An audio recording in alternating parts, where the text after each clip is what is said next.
November is National Alzheimer's Disease Awareness Month and National Family Caregivers Month.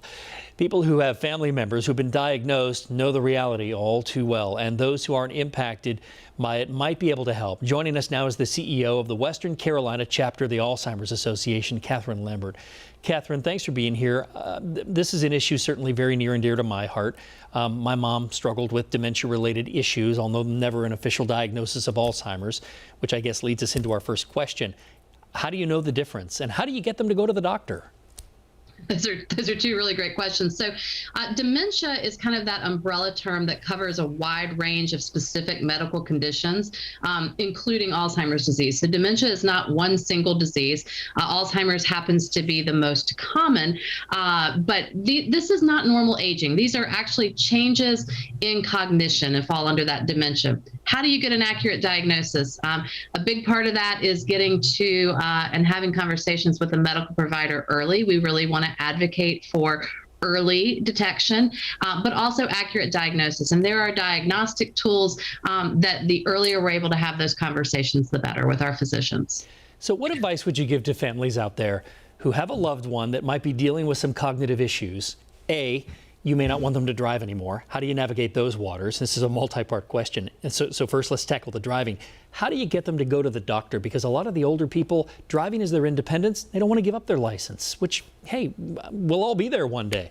How do you navigate those waters? So first, the driving issue. How do you talk to them about it? And how do you get them to go to the doctor for a diagnosis to begin with? So I think those both fall under what I would call difficult conversations. And so one of the first things I would say is getting to the doctor and figuring out how to have that icebreaker conversation. You can ask open-ended questions to start that of, have you noticed any changes in your cognition? We have a great program called Know the 10 Signs that help us realize, is this something that's a part of normal aging or maybe not? And those are great conversation starters with a physician as part of just that annual wellness visit. Once a diagnosis is in place, then you start getting into those things that impact our independence, like driving. And so we have a couple of things. We have a 24-hour-a-day, 7-day-a-week helpline. Every situation is different. I wish I could give you one answer of here's magically how to have that conversation and it works.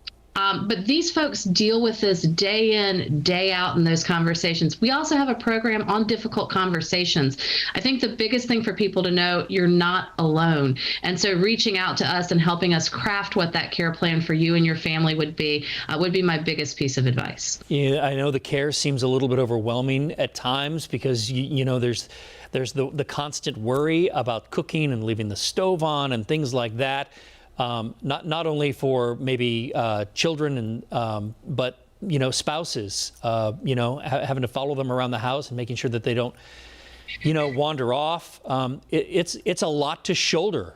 What do you tell people? How do you navigate those waters?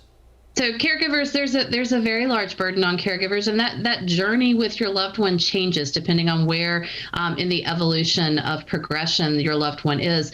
I think the biggest thing is, one, know that you're not alone and that you're going to need help. So that's going to be different for everyone. And putting together that care plan, we can help you craft that.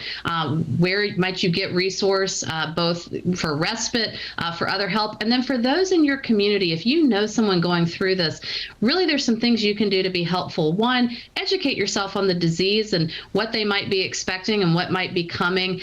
Make a phone call. You're going to the grocery store, call and say, I'm headed to the store. What can I get for you? Finding out what things on their to-do list you can help tackle, and just not helping them feel isolated. Just be that initiator of a phone call or a note to check in on them. Yeah, Katherina, this is all very good advice. Thank you. We quickly learned there's no manual and there's no playbook for this, and you got to navigate these waters to a large extent on your own, all the while gathering advice from other people like your organization. So thank you for doing this. We appreciate it. And I know a lot of people out there do too. Absolutely. Thank you. You're not alone. We will help you connect to others. All right. Take care. Thank you.